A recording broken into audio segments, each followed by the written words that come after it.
день празднования юбилея города введен в эксплуатацию новый мельничный комплекс помола пшеницы мягких сортов. Объект производительностью 300 тонн зерна в сутки начал свою работу при открытом акционерном обществе «Сибайский элеватор», входящем в состав крупного агрохолдинга компании «Ситна». Для того, чтобы мельница получила второе дыхание, необходимы были серьезные вложения. Важное отличие, что мельница оснащена самым современным оборудованием мирового класса итальянского производителя фирмы «Мелсервис». Наша мельница является самой современной и крупной в республике и самая новейшая в России.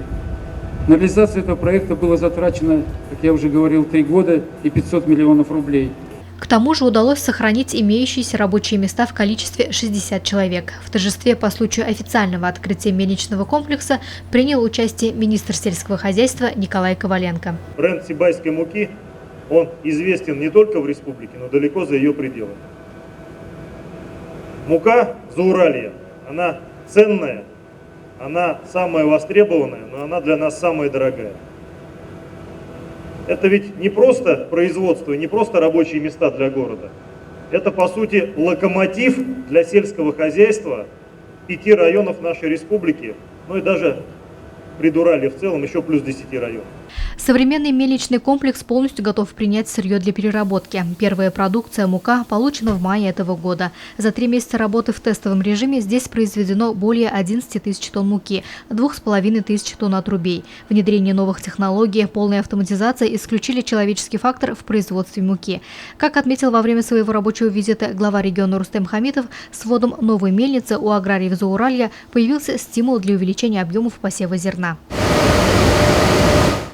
Празднование 60-летия города стало двойным праздником и для юных художников и их преподавателей. Именно в этот день распахнула свои двери новая детская художественная школа с выставочным залом.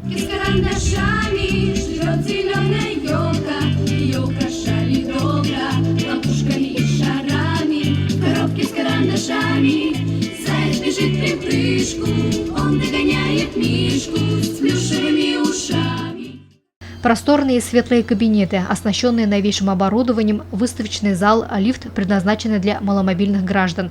О такой школе сибайцы мечтали давно. Для возведения и оснащения образовательного учреждения общей площадью порядка 1300 квадратных метров было освоено 72 миллиона рублей. Строительные работы велись обществом «Ремстройцентр». Художественная школа, построенная меньше чем за 1 год, отвечает всем современным требованиям. Не во всех городах и районах республики есть возможность учиться в таких условиях. Подобных школ в регионе практически нет. Здесь регулируется высота, круг, на сколько минут должен крутиться, и все программируется здесь специально. Наберет свои свойства, он автоматически отключается. По традиции новоселам принято дарить подарки. Министерство культуры республики накануне открытия школы презентовало учреждению интерактивную доску, благодаря которой у юных мастеров кисти появились широкие возможности в плане получения онлайн-уроков у известных искусствоведов.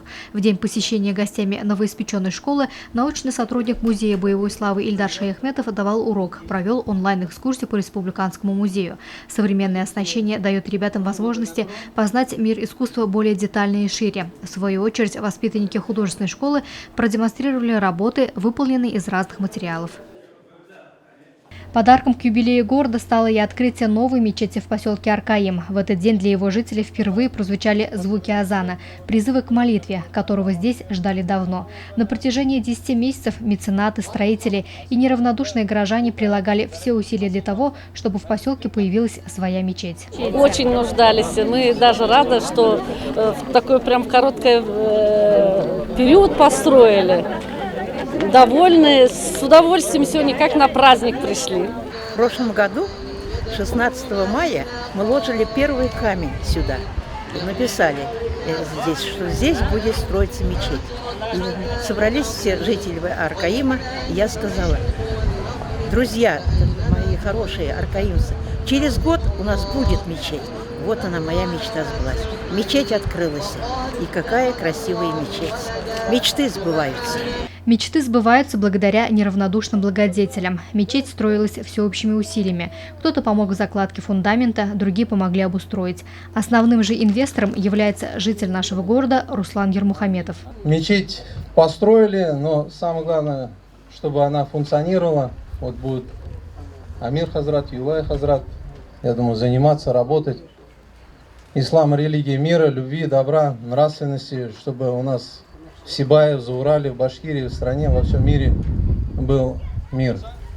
Стоит отметить, что мечеть Абу-Бакр ас-Сиддык в Сибае 6-я по счету. Со знаменательным и приятным событием верующих поздравили высокие гости. По мнению представителя Центрального духовного управления мусульман Ахмета Хазрата Ахмерова, именно вера может решить многие серьезные проблемы современного общества, такие как суицид, алкоголизм. Глава администрации Халид Сулейманов поздравил аркаимовцев со столь значимым событием и выразил благодарность всем тем, кто вложил свой вклад в строительство духовного храма. Имам хатибом мечети назначен Юлай Хазрат Абдрахманов. Название мечети необычное, красивое – Абу-Бакр ас-Сиддык. Храм носит имя сподвижника пророка Мухаммада, первого мужчины, принявшего ислам.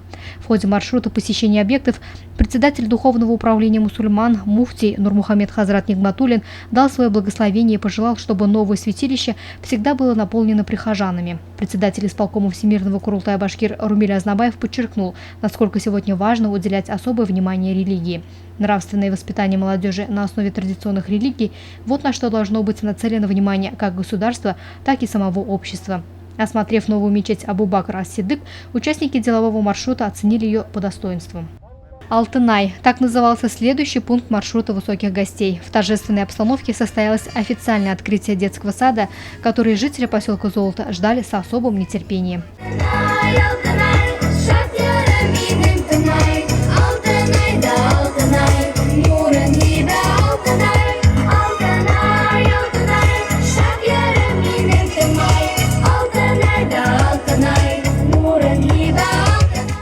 Мы об этом мечтали многие-многие годы, чтобы в этом поселке появился свой вот такой замечательный объект именно для малышей. И вы знаете, вот эта мечта сбылась именно накануне 60-летия вот такого юбилея нашего города. Буквально родители, воспитатели, дети с огромной радостью готовили вот данное здание к такому серьезному событию. Появление дошкольного учреждения в поселке Золото – событие долгожданное, ведь основные его жители – это молодые семьи. Слова напутствия и поздравления сибайцам адресовала и председатель общественного совета при Министерстве образования республики Галия Мухамедьянова. Вот сегодня взрослые для вас приготовили замечательный дворец, сказочный дворец. Такую красоту, вот эту красоту давайте будем беречь, давайте будем относиться бережно, любовно к такой красоте. Вот это создали наши строители, и взрослые подарили вот такой в день нашего рождения, в день города, подарили вот такой подарок. Заместитель генерального директора подрядной организации Общества строймеханизации Николай Бирюков вручил исполняющей обязанности заведующей детского сада Алтынай Айгуль Забировой заветные ключи. Право открыть новое дошкольное учреждение предоставилось заместителю главы администрации города Ильгизу Хайруллину, председателю исполкома Всемирного Курултая Башкир Румилю Азнабаеву, председателю общественного совета при Министерстве образования республики Галие Мухамедьяновой, почетному гражданину Сибая Зинуру Ярмухаметову. Детский сад рассчитан на 115 детей, а это значит, что здесь будут укомплектованы 5 групп. Строительство объекта социального назначения началось в ноябре 2013 года. Предстоящий учебный год юные золотарцы встретят в новом просторном детском саду. Вот сегодня мы, бывая по маршруту, который сегодня нам предлагают посетительные объекты, на самом деле видишь, что движение есть вперед, что город развивается, не стоит на месте, модернизируется. И что самое приятное, очень много молодежи и детей. Вот сегодня мы находимся в детском саду, шикарный детский сад, потому что я думаю, что жители Золота, да и в целом горожане мечтали о таком замечательном объекте, где на самом деле будут дети получать все прекрасное от нашей жизни. И я думаю, что это будет достойная же смена нам, взрослому поколению. Луиза Мустафина, Радмир Сингулов, Любовь Карпова, телекомпания СТВ.